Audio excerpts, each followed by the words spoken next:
Hello guys, welcome back to my channel. तो आज मैं आपको बताऊंगी कि बिहार पीसीआर रजिस्ट्रेशन कैसे होता है। आफ्टर डॉक्यूमेंट सबमिशन के बाद का क्या प्रोसेस है यहाँ पे। ठीक है, आफ्टर डॉक्यूमेंट सबमिशन उसके बाद क्या करना है, हमें हमें अपना यूनिवर्सिटी और कॉलेज से हमें वेरिफिकेशन कराना है, जिसको हम बोलते हैं एजुकेशनल वेरिफिकेशन। ऑनलाइन किया था, उसके बाद डॉक्यूमेंट वेरिफिकेशन करने के बाद जब हमें आफ्टर वेरिफिकेशन एक कंफर्मेशन पेज आता है, वो पेज और क्या बोलते हैं, जब हमने सबमिट किया था ऑफलाइन, तो हमें एक पोस्टल ऑर्डर जो हमने सबमिट किया था 1100 और 1000 का, उस पोस्टल ऑर्डर को हाफ करके जो दे देते हैं हमें फाड़ के, उसको हमें जमा करना होता है वहाँ। उसके बाद जमा करने के बाद ये बोलते हैं कि हम आपका वेरिफिकेशन के लिए भेज देंगे, पर उससे पहले हमें कुछ पेमेंट देना होता है वहाँ वेरिफिकेशन में भेजने के लिए।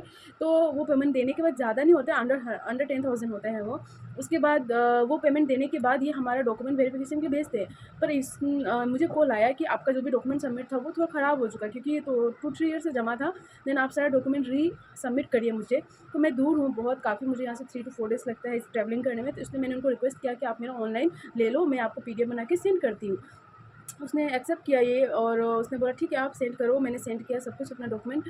उसके बाद बोला कि आपने जहाँ से ट्रेनिंग किया है उसका एड्रेस बताओ। मैंने एड्रेस तो बता दी क्योंकि मेरा सर्टिफिकेट था, बट उसने बोला कि ये उस कंपनी, उस इंडस्ट्री में, उस कंपनी में जाएगा, वहाँ से वेरीफाई करना होगा, वो भी हैंड रिटन में।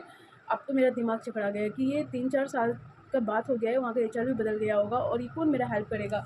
तो मुझे लगा झटका, और मैंने किया गूगल पे सर्च, कंपनी का नंबर निकाला, और मैंने बहुत 1 वीक के बाद मुझे फाइनली एचआर का नंबर मिला। तो एचआर का नंबर मिला। एचआर का नंबर मिलने के बाद मैंने एचआर को बताया कि ऐसा ऐसा बात है, आपको मेरा हेल्प करना होगा थोड़ा। तो वो भी शॉक्ड कि मैंने वहाँ से ट्रेनिंग किया है कि नहीं किया है, क्योंकि उसके अंदर मैंने नहीं किया था। देन मैंने पुराना वाला एचआर को कॉन्टेक्ट किया, और मैंने उनको बोला कि आप बता दो उनको एक बार कि वो मतलब ट्रस्ट नहीं कर रहे, कोई भी अपना कंपनी का पर्सनल चीज़ क्यों लीक करेगा ना। मैंने उसको अपना ट्रेनिंग सर्टिफिकेट भी भेजा, फिर भी वो मतलब मान नहीं रहते हैं, क्योंकि मैंने उनके अंदर नहीं किया था। आजकल का ज़माना, कौन ही किसी को फ्री में क्यों हेल्प करेगा, ऑब्वियस सा बात है। तो मैंने उनको बताया कि अगर जो भी होगा मैं आपको खर्चा दे दूँगी, आप बस कर दो। तो उन्होंने मेरा लिए बहुत हेल्प किया। उन्होंने हिंदी में पूरा सा एक लेटर लिखा, और उसमें लिखा कि मैंने वहाँ से ट्रेनिंग किया था। उसने मुझे फॉर्मेट भेजा, मैंने उस अंकल को भेजा, वो अंकल ने बोला ठीक है चलेगा। देन मैंने उसको बोला पोस्ट कर दो, फिर मैंने स्पीड पोस्ट करवाया। मैंने पेमेंट दिया उनको स्पीड पोस्ट का, क्योंकि हर कंपनी ऐसा नहीं करते हैं, उनका बिज़नेस नहीं है ना। तो फिर मैंने उनको स्पीड पोस्ट का पैसा दिया, स्पीड पोस्ट हो गया। मुझे पता था इसके 2-3 डेज़ में हो जाता है। उसके बाद मैंने अपना कॉलेज में इन्फॉर्मेशन लिया कि वहाँ से आपको वेरिफिकेशन कोड आया है कि नहीं मेरे नाम से। तो उन्होंने बोला आया नहीं है अभी तक।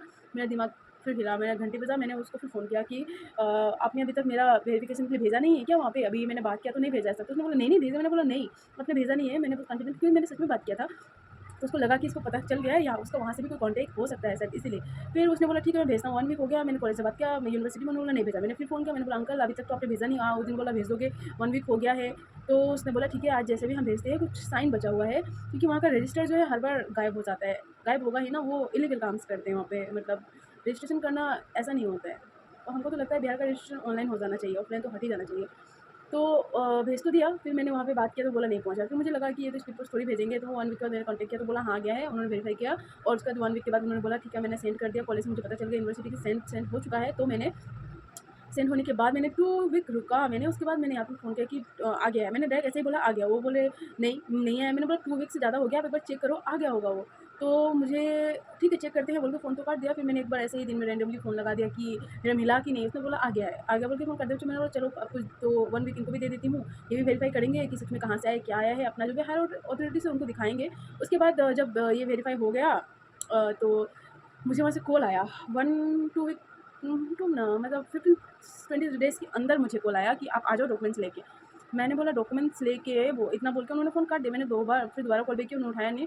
ऐसे संडे था, फिर मैंने एक बार कॉल बैक कर लिया। मैं फ्री थी क्योंकि जॉब से इतना टाइम मिलता नहीं है मुझे। तो मैंने एक बार कॉल कर लिया कि क्या डॉक्यूमेंट लेके आना है और कब आना है, कोई डेट नहीं बताया उन्होंने, मुझे को मेल किया। तो बिहार अभी भी बहुत पीछे है, सारा काम ऑनलाइन चलता है, उनको एक मेल करना चाहिए ऑफ़िशियली, ऐसा कुछ नहीं था। कॉल आया था जस्ट, और उस फ़ोन में कौन बोल रहा है, कहाँ से बोल रहे हो, कुछ इन्फॉर्मेशन है, जस्ट आप आ जाओ बिहार पीसीआई से बोले, इतना बोल के फ़ोन कर दिया था।